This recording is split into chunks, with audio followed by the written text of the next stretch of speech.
tiko kinaya nin renre ngamode. And we talk on the Nakachungani Punjas, proud sponsors of the Fijian Roa. Right. Yakavitiko ni singa moniti ni kuone katinikandu ni singa ni bola macam. Gono ni toka ni Mike Rando. Emi kagalamula. Engota vitu onde. Mai tadi.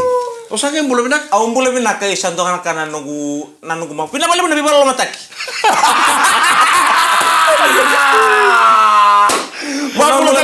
Wapulo teman-teman kami sama teman itu tel nama apa pun yang karapitabi. Lama di lori taxi di mini basu itu rata-rata ena ya kami ni moniti ni kuah keto sabam bulan tel tani bekem ni lebih biti. Oni sama teman ena besai buru-bura. Itabi dawan dinding oni karapatu keto sabam bulan tel tani bekem ni nanden rengamu dia guna kami ni kuah. Awak tadi orang kali subi orang kami bunuh tel bekem. Belum nak kena saya mesti cuma nambau somo mai tabi uni. Dong pula. Ono bang bulan tu kebe lario driver. Elena marama bina boleh menantu sar cuma ina nanden rengamu dengu. Ono bang bulan tel tunga ini Port Lincoln go my South Australia. Sa bang bulan tu ini bebilia me tiko Lepanoni. Alright. Bukan ini bina katu ini nak bina kani ko my Port Lincoln South Australia. Ono bang bulan tel tunga bertona staff ni Blind Persons of Fiji. Bertonto siapa tel ngaman nanden rengamu dengu na biya kavi. Sabina Mode, Filipe Niulala, Joseph Tukana. Seru sirai korocho saya sungi banua. Vata ke Wipi David sa pambulo taltunga ini. Na pambulo taltunga tono hotel ni sarbanungo mai Aitatuki. Aitatuki Lagoon Resort and Spa. Go mai na ya tukuka. Bulo bina kalese ni ambale. Penang boleh benanto sar cukup mana ndere ngamate. Bulo taltunga kin matabu bale na ngusui valu family. Mai na bukele bu mai serua. Sa pambulo taltunga ini kin timing kanga ni serua. En ekabe bina kani kona pambulo taltunga sini bola tu mo ko neda na. Tu ko ngamo ko ando sema sartu ini kona porongan ndere ngamate mo. E Hemet my California my America. Dumbul. Kalau ini nak tanya nabu ini karena bitabi. Enak kami lugu. Ya kami kami tu kena bitabi. Ni bera mantangaya ni mai dabangan nabi patule buena singa. Boroi. Singa boroi. Eru talengan nabi pa sama baru tu kinong kona salika kamburang nabi TFM 2. O tamay Faustina patike kona na chambi ni mai soti bunga le telebu. Kan tu talengango esambuli kemuni talenga. O promo tani kuasa na waset nungun roi labu. Nakanggo di sambuli olele ngamay asa baru buni bio ni mai ngau. Sambuli itu tua tiga ko ya. Ono ada bang rara ba. Tuno buang kasih gori. Ang boleh ko ya. Yo tenga se lele. Au sang ni chambe ni ngunyangon. O salamu. Sang. Au sang ngani chambe ni ngun. Au na ngai ngunyangon nang kai sertunga nale wong malamu wakani kaungan ita bantona ita bantona singa. Le bangkaran ren ritunga. Le bangkaran rong ital non la satu mai na bunan ngunyangona. Ber ni ko mai nande dengan medengu pango. Au sang ni chambe ni ngunyangona be bakati kimika. Au sang tal ngani chambe do yo. Au to ngunyangona. Aku ni bimbita ki sa maruta itu ngori sambo. Au mantang baba ni minaka. Ni rawe mbauti ko lambe mai sona chambe nonto. Ono ni lakang ko. To me bina chambe ni madawango. Ya awa taru ngi jemi sa chunum sidin. Au sang ke meron ngai ka usan tona kare band kila. Nakando na kabe nur ni bitki mto balawa. Lawa ta na tikini lawa baru ni bitki to. Bang madala. Tikini lawa baru no tomatin tu le. Awan di besar nga metiki bola mi boste ke bola. Au sabango bola sabe bule tu biu tona mate. Ese sara ni bingani tiba tiba kenguri rai. Na kengu balabu. Atu no to kan usili ni. Au bango bola. Bola. Dan lebih patah lele bosa. Ya ibu kau bola. Aku saliban. Sabi alisti dini talaga. Tuko noko ya, membulu tan nom sidin tan marama ya, do bimbul sidin. Ko do bimbul sidin eme. Ibis. Tuko le busaka mai tuko noko bikero, tuko noko nyo, oi kala chama mate to bite dim. Oya umbeka, me buano dom tai kem ro ya umbeka. Oi. Sabu ko nang beka tadi. Sabu kay se lili to ko bali layo sabango buka, buka to tolo, usa sinra kasana, usa tuno ya ummen. Me baka ni ko kala ne wal nimbeka. Nindo to bika. Me wal indina, na tua. Mo fango na lingam, mo tatamo ko baraka tumbala gait. Ne baka ngandali. Tataba na lingam miliu. Galita mai. Miliu memis. Galita mai do na kena vir lalai bango. Iya. Vir la mangelo viringa ko baka ngalo viringa. Orang itu nak sulusuas jual.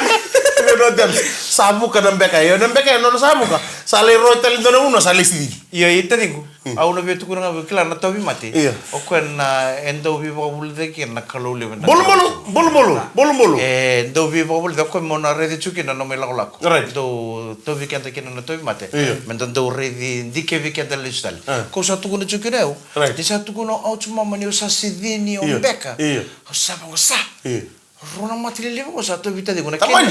Galile kala ka nung iling. Hui. Mus na bubuk. Saken na wali bina kasar nga tadi ko tambe nga. O denga na imbe ko bunta ka chikena sona ibolo tuku tuku. Wetina yabu. Tuku na bitu na yetina yabu ko suciosan. Iya. Sona ka bunita ka Kita rata mata tata ka pon tundur. Konan reng mo dego. Hey, sama Lebuna kau buli na may nanunggu may tuya iba nunggu tabi matuya. Mo. Beso ta kyo saranga. Right. Ko sa nil bay mau tu na yang kona. Sanjin. Lengu sar tungang kona nguni yang kona, lengu nakana rokete. Tu sar tunga ibale. Wabe na dumula chila chipo singe lebu. Ko ngangori se .com. Lamu ko lemu sarana kau buli na may kina. Ano kay tala tatu bikim sa talo tingko singe ito ngol lela ko. Danongon laga kami konta nag list tele man tapos kami na chikena bito ko na kani Punches, proud sponsors of the Fijian Roa. Ni sampul pinakatali na nandring nga mo dengu ena bito ko rin pinakachungan ay Punjas, proud sponsors of the Fijian Roa. Right. Kung na leitu manising Norway, rato kumay bacini rara. Iyo. En gitu lebu din Roa pati kay Crusaders. Iya nang gitu na singa Norway Itali. Iyo. Ngo Rusia bo au cuma membim bang na sikata bolu tu lebu se. Baru buka mata kali. Baru buka mata kali. Iyo. Baru buka kan. Amurte no mis nambuta. Iya. Ngole ko na baru buka na kenaka. Natakan ka Mike. Nataru bibikam no nang gitu singa Norway. Aga man role da ka tulis ka. Nangona and the sun digite kena mendaling karabin dona kana ka mana kampanye ndo pina ka na kampanye kera no bilu taki mo ka above and beyond kena malim balik sa ka baru ay bibi no marumbuka kena karu monto ko baka ngatu bital lotak. Wen rokali monto ibe. Tamani monto kita lihat kaba. Ano pa mulu sekali berto kita sana sama temen gor may natambua na housing may namia batala kina be iturang na itaturang ni rewa ngo tamani ngone lewa Mike. Wow! Oso na nito matangun. Kira mo tiki Moses rengyo. Kondo will news ko berto na. Gitawa. Ya. Moses? Gitawa. Ya saranga. Ni oso na ngone lewa Mike undiwi ke munisrang kya muninga ya. Kime mengai chiko na singa borong buka. Kona Women's Day. Gai ni memi bulang itu kai kino le norang kira-kira tambua. Sa pamatal tu le norang kira-kira tambu biki memi uca sangai suli na ngauna. Ni taro. Ko itu nona taro ke taro le nor sangai wabu chiko mena mai ke uci ni taro. Gai taro nga Moses serangi o be le norang kira-kira tambu. E songo to serang na taro to do katun saram. Dia ngetel ngakin na song. Sasteng tolong na songo meta sangai saran daling unci beli to mantel la. Taro ko bilen or baka madalo ko bilen or kana ko ka. Oye wento na dorbo ngalala tu dorbo ni panole. Basulo mai bici. Era man dino ni tu kuno biau. Au batolen or etal no taka chiko na kava. Oye una wotingo do kava te ke wa lebu no go vale ni seber di taka man dorbo tu lewa. Au ndo taro baka sala kina no go vale. Na wotingo no guta no na rotono do sulia mai. Na iba kasala bina kabia mo roni ngai tor ne kala da e ba o lenor ko sangai tarungi lenor ko o e windo na dorbu ni bonole au bosi lo mai bici au ngala tu e bi mandan na ponu i bici ngo i koroni tu kuni vi lenor au roni pangara ke na indua na ngonele me nungu isa Se menunggu kaba. Menunggu kaba. Meron do kaba te ke. Mesoro ngono me pakate ke muninga. Ni ke paka ono boro to ka ndo ro tilo. Au na tarungi ko na ngone lego. Meron ni no geto se ke no geto stos. E bi mandar bono i vichingo. Era tu ke no sono ngone leo binaka me do kaba te ke. Ena vinga ono todo. Kantabu. Satu kuno nga ole no. Well, you asking a lady from Kantabu? I will tell you Kantabu. Oh bangui, tu sono taru binaka me tarongo Moses.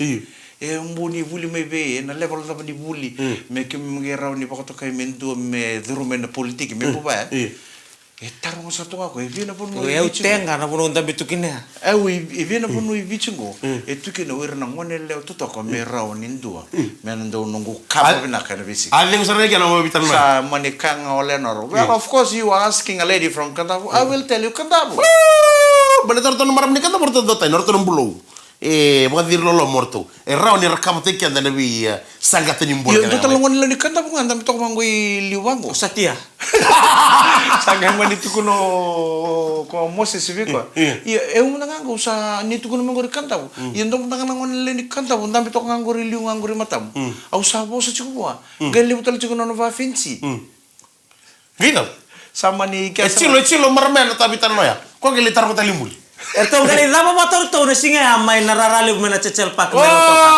Oh, ndotani. Aura tala ni ongol chuko na sika boru buka ongol tala chuko betiki Moses rangi. Iyo, otingan nande dengan mode gue sange ke rungol itu. Ada beli ko Moses. O Moses ko ay bengkar bi chuko na tabani bengkar bi news. Ko ay update chuko may bana na Fiji village mo nanda do siya mutukina. And the kuneki na itukutu kumbutu kata eno nonda banwa.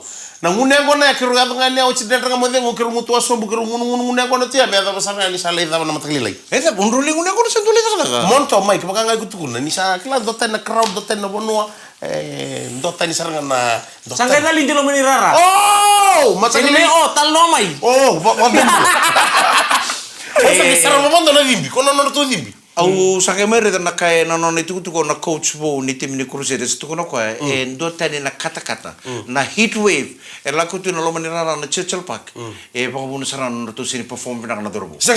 iyo ngai tu kono to turang sarang gitu tu kono ko ela sunu turang ndor kamanda na dangi dangi mai sini kata na singa cool sartunga na rake set sartunga kabi ngai dangi bilang sartunga mana buno sanga kursi de sasen rotonga Dona ka urde chuko pa bina ka berto no boys ke irna sar na no de tia na koko ni tia kendo ke bije na tia no ya sa na pul sa pa ngai itu na reserve sana ngoi le chuko iyo na ka todo gore tu kuna nga kona coach bo ni Crusaders iyo oh that's a different heat wave at Churchill Park in Senga. pa mo saran to sin perform bina kana boys na heat wave taratu na rara iyo tu sarang ka ngoni press conference ngai abla sar mutu na ngilas kolas asengan rotor tu senro ni mati dia memang cini kona cini ay tu ngabando artu sakana idu mo ngoni Crusaders wabre ndaka chukubi roto manda batala kino virtu Frank Loman odila first Rabula Armstrong. oh bagi rolo mana nada gana dorbe rele chukuna turanga na dorbe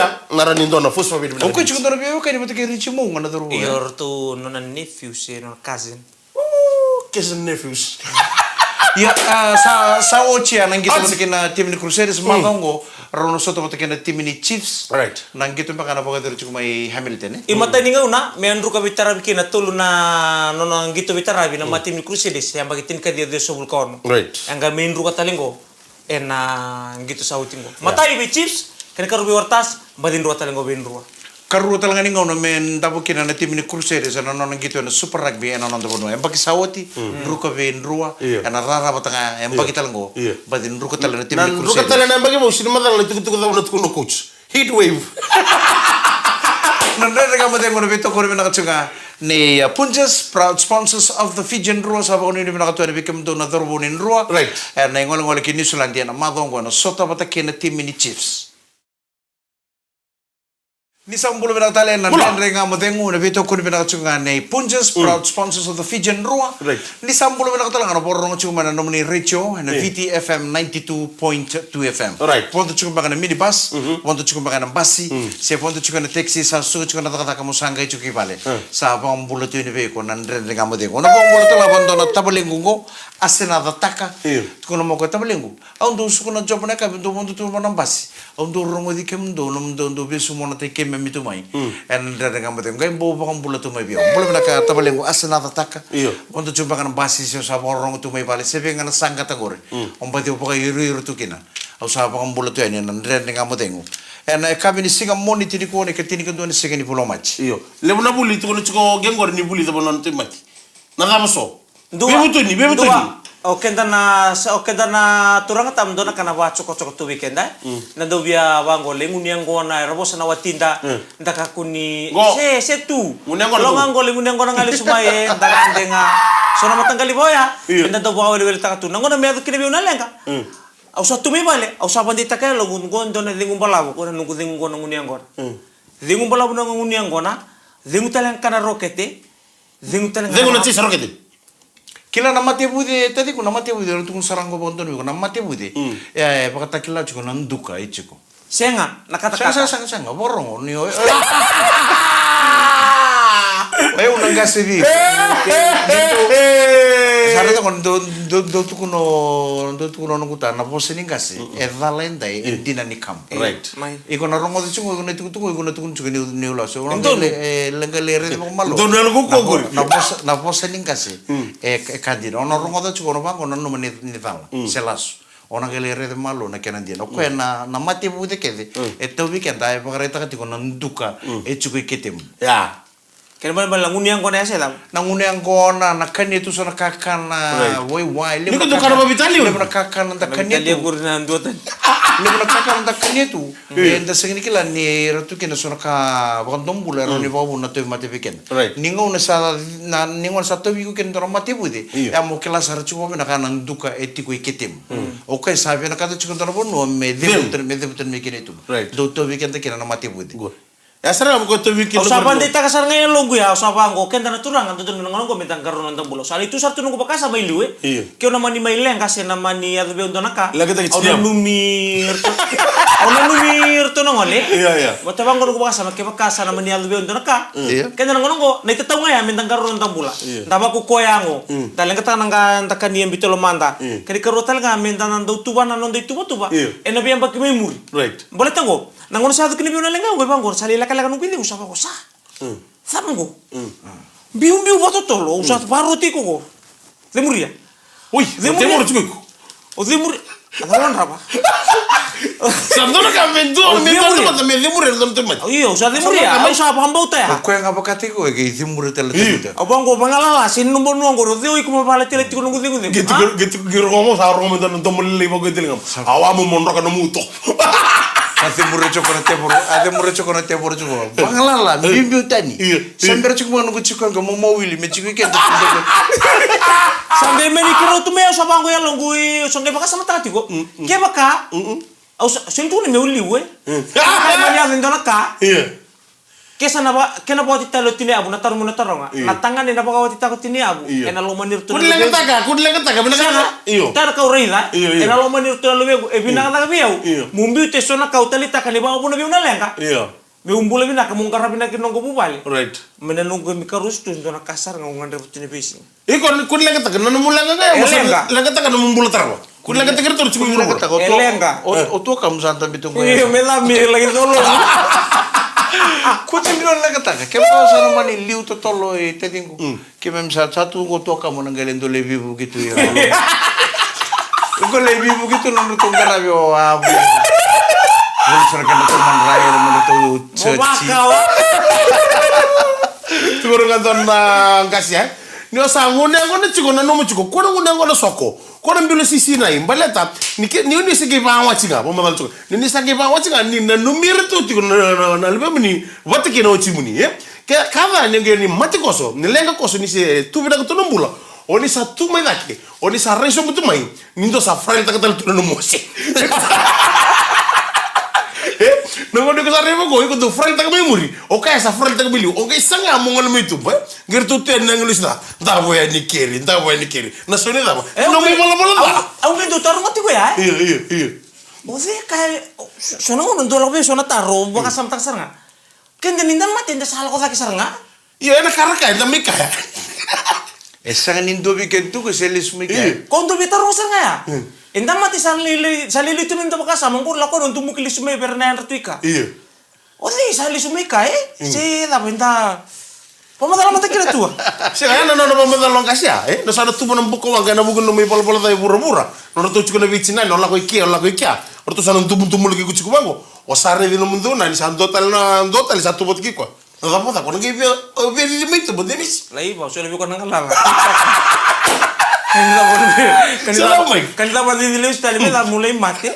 Oh, entah satu kami balu sa karibi cina rutu nongoni sandro bitang. Iya, kita usah amani ron dan itu kutu gara banda takabe una ni ba. Eta tahu. Ni sa bosa tu ni tatau nagi kutu ko turangan tua kam. Mo basa sa bata kala kawan materinga sa usah bango. Isa to na kantin na itu kuntu mo tutua. Iya, kaya kau tukuna nangonango New Zealand katu. Binak lagi biar munang kita kami boleh binak. Lalu lo alam ni kandora kahember nunggu di.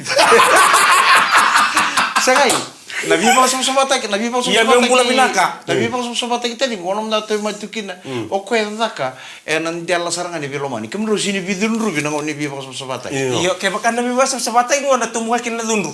Sakai, kontak sekali sengai. Ya kamu na siru sombira. Karena sini dundu ya, dundu. Orton sangat merto tinggal memilih bang sama tak. Oh, boleh terlengkele mau baru masuk sepatu kan? Mereka menyendiri. Ko sanji na sala na kau tu kuna. E sona itamba. Betul sona video bagar bagi pun tak cukup ko na account tali ni Facebook ya. Tambu Ko satu cikiran ko nimbimbi sarana si. Senga. Kaya kata kaya bahasa mata ka? Iya, sanda apa maksud? Sanda liu mentang itu kita kira maksud dia kisah ko ya. Bila ka lingom. Oce ni weekend TV tua. Iya. Ko na yata no ko na tolo. Do rando tu kuna ramboni wani. Ro tampe manta. Na biochi ni ro vital noa. Eta vai langa tiku ni ngono ngan ro tolo ki na ro vi ko so bataki. Ona re de sona kandren re tu na lom nam ro bu vale on sara me erna ngon tu tu mati. Erna bula. Iya, usah kira usut sa Lasu. Kira usut bi ko ya. Berto ibale sa ko ya, ndona ka ku ko ya. Kan tambe nang karuna. Yo iko baka morer baka juga kere musuci. Senga? Iya. Berarti itu tadi mentona dalo do kaba? Yo, Itu sini dalo do kaba?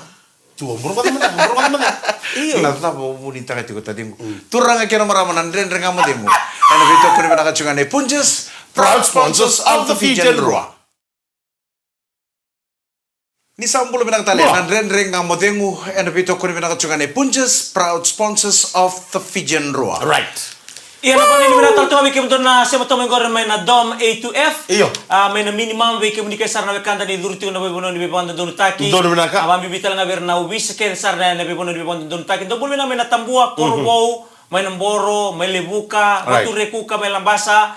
Imbul mina talaga na nonda ni siapa to may na bebono din diso. En bono ni bebang rotaki. Sa bebanda donutaki. Oni beto kan boleh mikir na bogin dai. Kla mika obe papa sala cunga bata ni tadingu bata una siri pena kata me una tungo me una rede ni sana ya. Sa tadingu kata apa lengu talang aku kwa. Me una rede ni sana ya tu sangani tu mane becina ni bata una tu suli papa sala cunga lebu. Oken da itadi. Tu no bangon tono buni wo ibi Mike na mati ke de to weekend na tamata tambusa kaini. Bucunga me bana kakana nga enda kanya. Right. Na kainda kania bati kena kainda ngulo baka mimpi juga na kakana sengin indona mati tu ngai tobi ko mai baka sauri ko ya baka tau cuko wana kasar ngai ko tobi ko cuma bana belechi iko mbete ngusum lebu na kakana uro lebu na kakana tawaitini mendra ngaro no bina kakem kainda bina kata mendam bulum bina ka monang ngaro ni cuko mokila na kakana o kania kanan ni kau bukan lebu mata kali lebu kau ni orang ramai nama tu braso cini opang ngawa to kau ni kata lau dobi kau na belechi ndreu kebu kau tu ibal na belechi dobi kau na belechi ngai pokok susu taka o cangai o rota ngai lomba so karya runa niu lomba sokotok ngai dona bilo ngai o moto me panon dona ambas mo moto pala butok Motor simpel lau.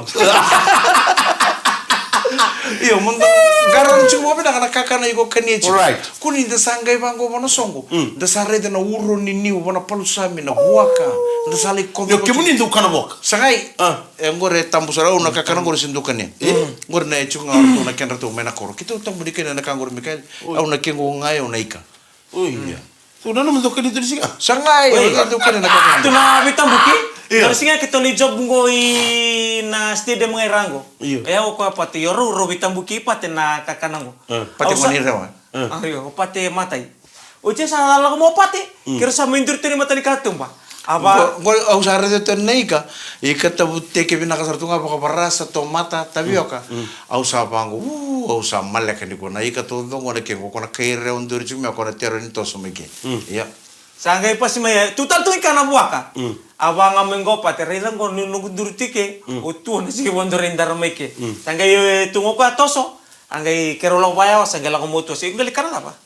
Kau ngai kana bok. Siang au sini au na nunggu to so to ndo to boleh minta ndo kile ke datu ni tu na bio kaniba ni tu reo pati kina kelo kita naika ken to no buak Sajir.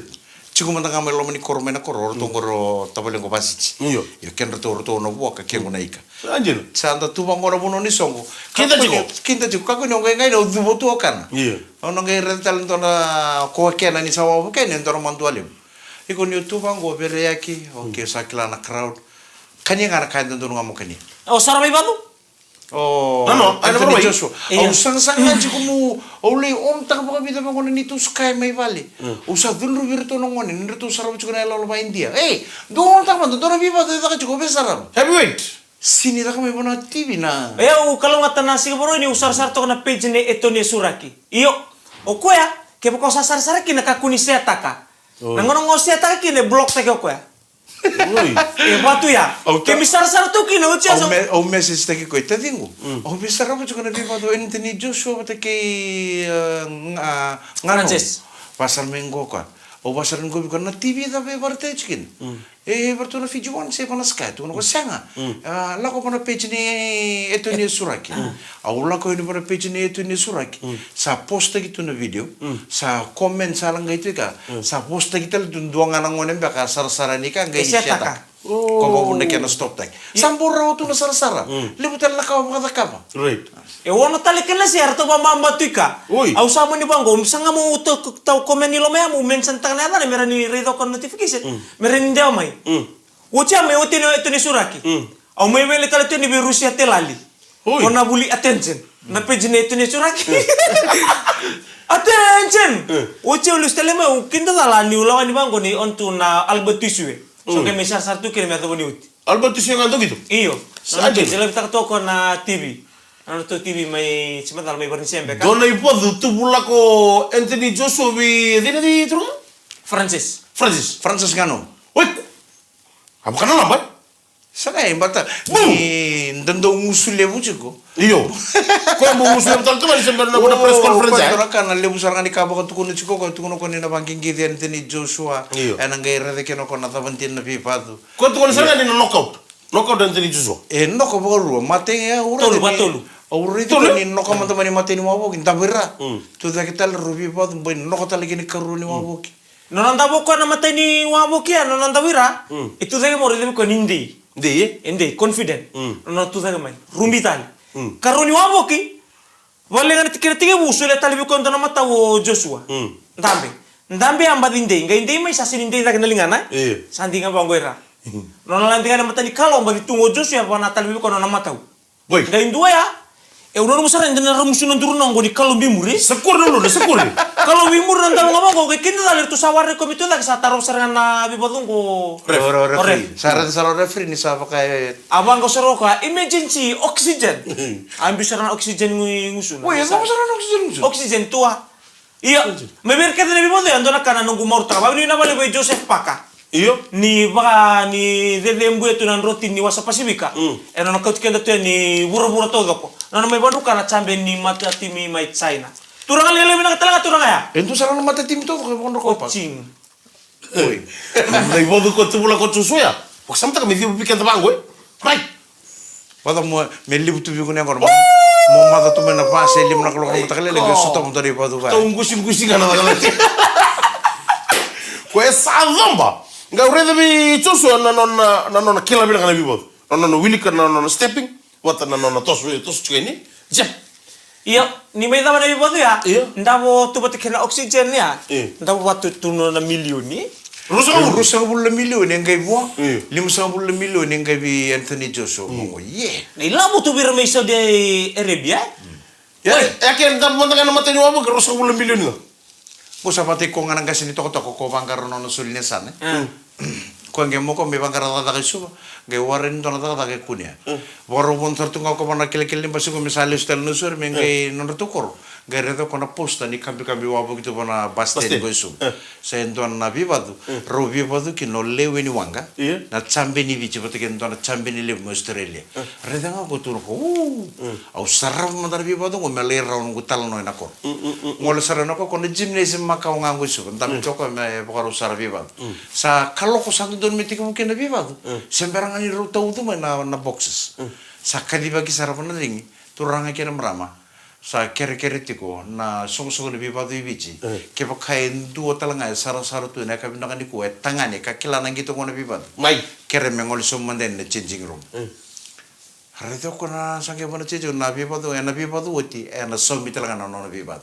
Akila ko nungu solnia sana sara wiki. Ngai kinta talo to na chumi bona changing room ira. Sa tuki enoko. Tukitu iyo mai takane turu mai. Turang toko. Oh. Nang turu ngai ni sa Arturo di kosone babi. Kana ko e umbondo talanganan do viva do mai tawin menosoringo. Mai e turang ni toko. Okay. Ni ntor sar tur sila kalaka. Stokin ni papa. Kudi baba. Wangganlinga. sa tu no saro kon ringanan sa kitu kirangan ke mu bole tuku me kitu turro to kan imberan ni ona manli pa madal tek benaring atur sarna ke ni bole tuku sa ngorong wale sana benarum kona ring Kena rum be.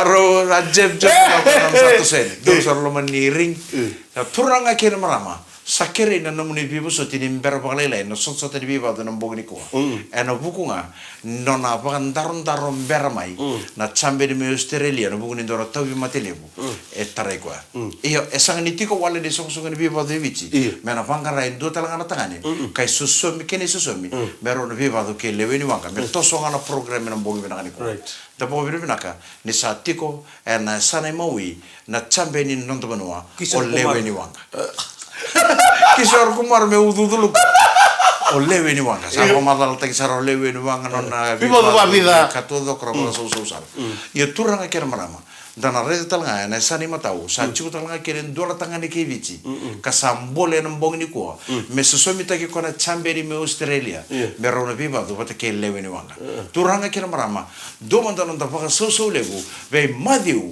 mai toka mai tailebu gona kena bimbi turanga kena marama kena tuku talanga nona bebado esa bebado woti bakatini enganga ngaba bakandua ni warani game na kena sa turanga kena marama sana ta kena kama de mana kami na ko bina boleh sar chumai na VTFM Facebook live bina boleh talanga borong chumai na nomni Rachel VTFM 92.2 FM oka bebado ya ko konan roge bebado de ringa bakandua ro de ringa bakandua ngai ndone bodo ke pano take ngala no kono no kaya madi umai tok wara tel itu da no watch ngala bi bodo yang ngol so na changing room live isomi angol sarga na koro sarra tanga kina no soli ni sa nan do bi bodo rosa na bi bodo chuku ke lewe ni wanga na kabi mbonge bina ni ko madi umai tok mai tailebu na record ngani no bi bodo sa bi bodo woti bagatini yang ganga nga bakandua ni wara ni ngai na kenesa turang akhir marama proud sponsors of the Fijian Rock.